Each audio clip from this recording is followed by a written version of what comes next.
Hey everybody! So I took a break last week. I had some family stuff that I had to deal with and kind of wrap my head around. We're back this week and it's actually perfect because Aries season! As much as I love and value my Pisces counterparts, they don't really do so well for my fire. Aries on the other hand, bam, got it. So I actually want to talk about the current transit of Uranus in Aries. Honey, when we are done, you cannot interrupt me. Go sit down, please. I won't. Okay. I'm mothering and working at the same time. Anyways, our world is unfolding at such an astonishing rate these days. Massive change lies at the heart of our evolution, and it's not something that everyone is able to get on board with. It's unpredictable and fiery, with a hair-like trigger that seems to set off explosions almost everywhere we look. It's a turbulent force of energy that's meant to propel us into being able to think fast and on our feet. But before we get too far into any doom and gloom, let's have a look at what the Aries energy really represents. Our true trailblazers have the most immense energy for action.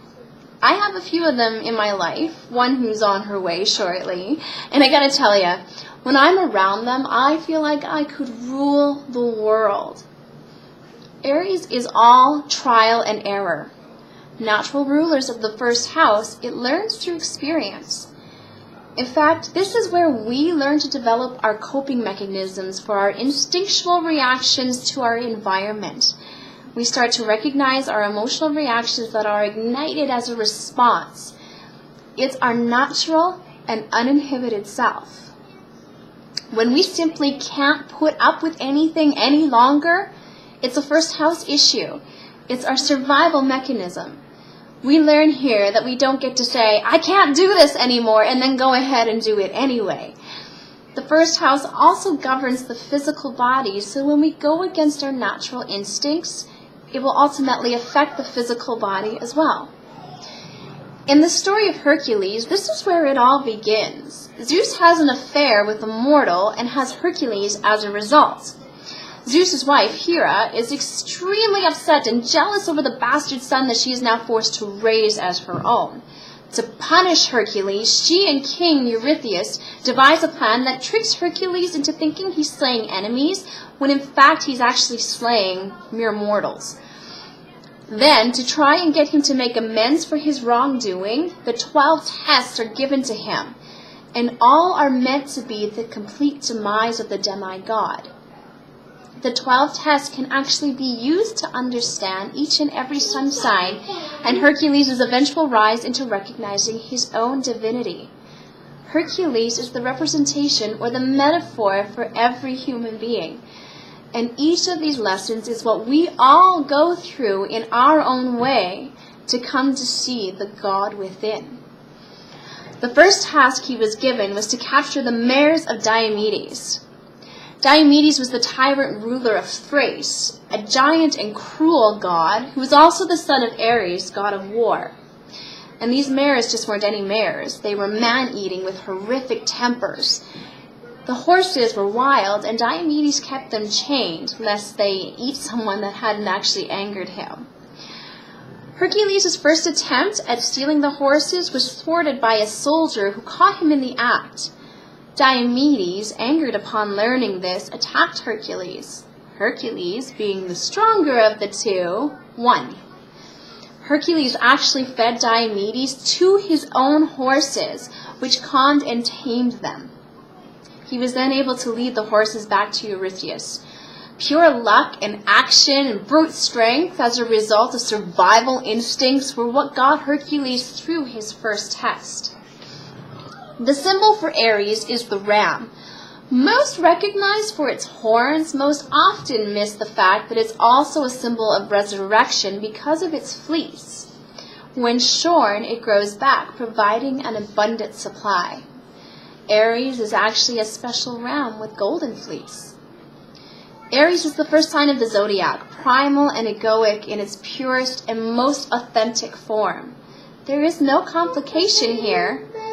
These people speak their minds readily when they are at their best. Their biggest struggle, however, may be feeling misunderstood or mistaken for something which they are not. This is where developing coping mechanisms come to cover that up. Like all new beginnings, they need some nurturing from the surroundings and support group in order to understand their environment. They are frank, open, outspoken, willful, and self-centered. And it can be no other way. They need to maintain that in order to keep their innocent and childlike perspective of the world. They do it with so much awe. Their incredible fearlessness is evident in the trailblazing attitude they rush forward with. There's no time to consider any danger or instability. They are the embodiment of renewal. So what if things don't work out? Start again.